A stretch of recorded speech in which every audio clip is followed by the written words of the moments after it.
close relationship that has developed between Saudi Arabia's crown prince and Jared Kushner. What does The Intercept have? Well, they're reporting that the crown prince is boasting to the Emirati crown prince and others that Kushner was, quote, in his pocket. Joining us now is one of the authors of this report, The Intercept's D.C. bureau chief, Ryan Grim. Ryan, thank you for joining us. Hey, thanks for having me. So, the prince is saying, I have Kushner in my pocket because... Yeah, his evidence is that, when I met with him in late October of this year, he brought me the names of political dissidents within the royal family and other elites in Saudi society that U.S. intelligence had collected and determined were kind of skeptical of the crown prince's rapid rise. A week later is when this famous kind of Ritz Royal Roundup happened, where they turned the Ritz-Carlton Riyadh into a prison for his cousins and his other people close to him.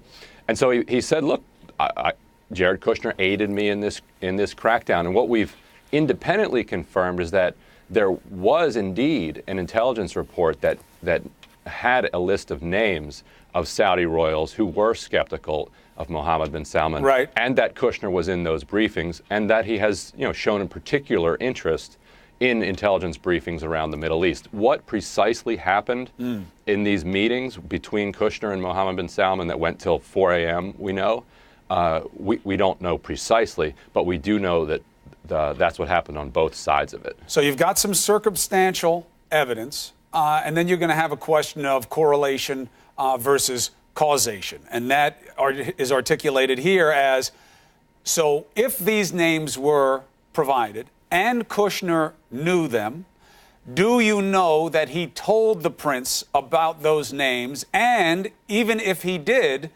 was it acceptable for him to do so under some type of condition of their agreement? Anything on those? Right. So there would be two levels of that. If Kushner had the permission of the foreign policy apparatus or the president or both, then he would be completely within his legal right to share those, and it would be an expression of kind of a covert U.S. foreign policy to help Mohammed bin Salman solidify power and crack down on corruption in his country. That would be a remarkable development. It would be, U.S. interference in Saudi Arabia's internal politics. If, however, he was doing it on his own because he thought it was a good idea, then it does implicate some handling of classified information laws. Now, is there another potential level to this of Qatar and Saudi Arabia and ongoing matters there, including with Kushner, where his father may have been working Qatar to get money for one of their properties, and how that works with this? Is there any connection to those in your reporting? Well, all of Kushner's activities in the Gulf are seen by a lot of observers through this light, because we know that, Jared Kushner remains a major partner in Kushner Companies, Sure, a real estate firm that is, they're deeply underwater on their 666 Fifth Avenue property. This is kind of Jared Kushner's kind of touchstone purchase back in 2007.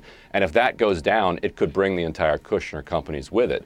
We know from previous reporting that Charles Kushner, in April of 2017, directly pitched the Qatar government for money to bail out this project. Qatar said no, and just weeks later, Kushner took the Saudi side in a diplomatic dispute when Saudi and the UAE blockaded Qatar.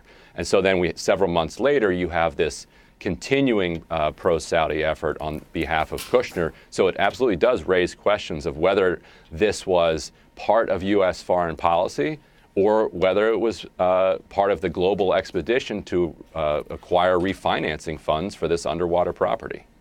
Now, his lawyers say they're not even going to dignify these questions, so they didn't answer them.